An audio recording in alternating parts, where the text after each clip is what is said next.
Hi, my name is Gabrielle Walker. This is my field assessment video for Dr. Hensler's Introduction to Education class for my 15 hours of field work. I went into a second grade classroom at an elementary school. The elementary school had 573 students.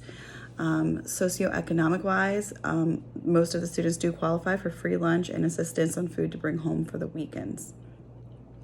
The classroom had 11 boys and 8 girls, 3 Hispanic, 3 African American, 3 biracial, and the rest Caucasian, and 1 ESOL student. 1 student does receive intervention, and actually the whole classroom, learning level wise, for this school, because they are a C-rated school, they receive extra implementation and work as a class and has a grade on their phonics. So they do special assisting with SIPs, and that's part of their regular curriculum. So let's see and check my notes.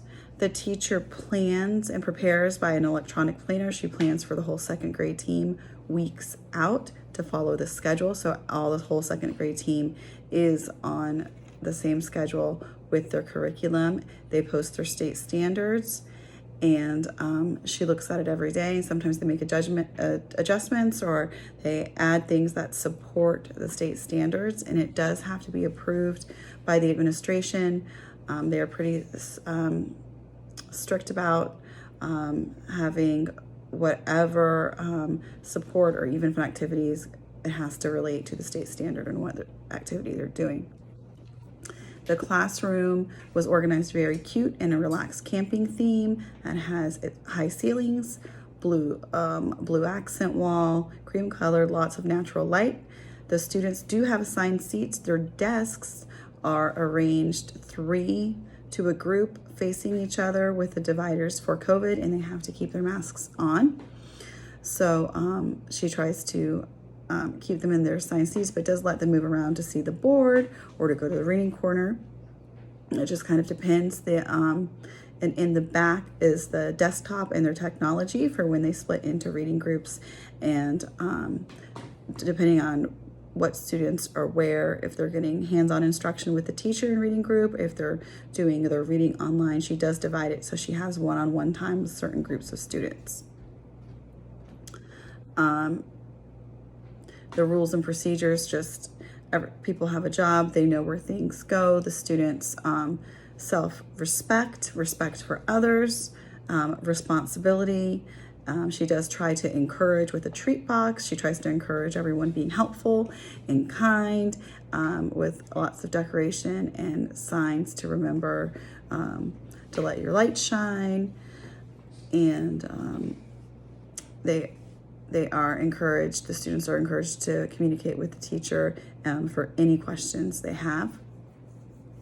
Communication-wise with the parents and cultivating that, she hands out laminated business cards with her information at the beginning of the year. And she has apps on what she asks the parents to communicate through as well. She gives out her cell phone number. She gets out office hours, so they have any questions as well. They have her cell phone number. They can text a certain number so she knows it's from her students. To reach her, she sends out a newsletter regarding what's going on. And when they were quarantined as a class for COVID, she was on the phone all day long helping students and their families, assisting with the online learning, because that was quite an adjustment for the week that they were out.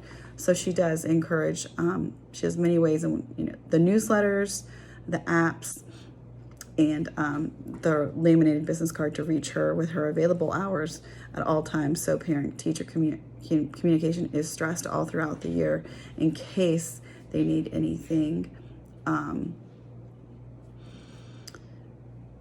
The students were encouraged to help each other, to work as a team, to be self-sufficient, but encouraged to ask questions and be prepared. She does do morning meetings and greetings, and really tries to use positive reinforcement, encouraging language, and has, like I said, has a treasure box and lots of, encourages extra, tries to do positive behavior modification.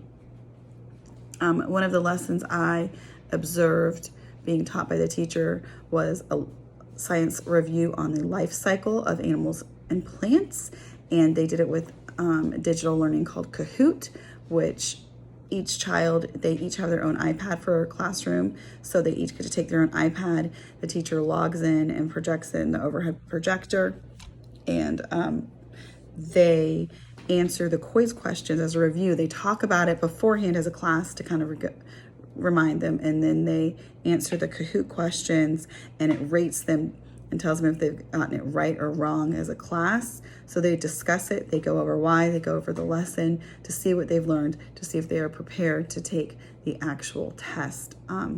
The students really liked being able to have the independence to use their individual iPad for this, and they really grasped it well with the reinforcement and the discussion about the life cycles and about the lesson. It prepared them very well for the quiz. All in all, the technology in the classroom, they finally did each get their own iPad, and then there are desktops as well. And she does integrate it into the lessons with reading and math.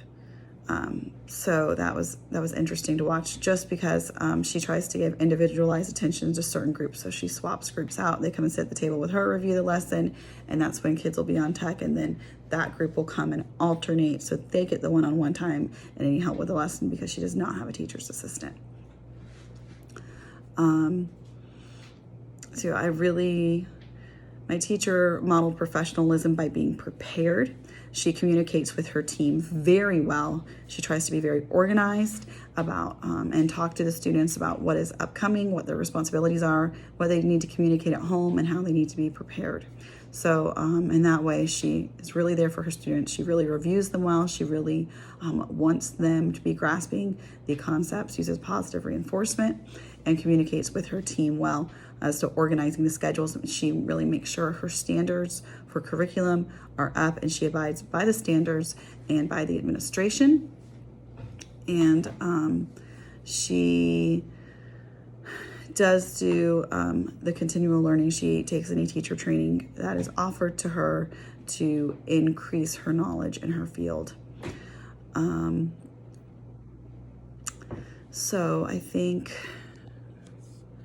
that is about as far as I have to go for the classroom and what I observed.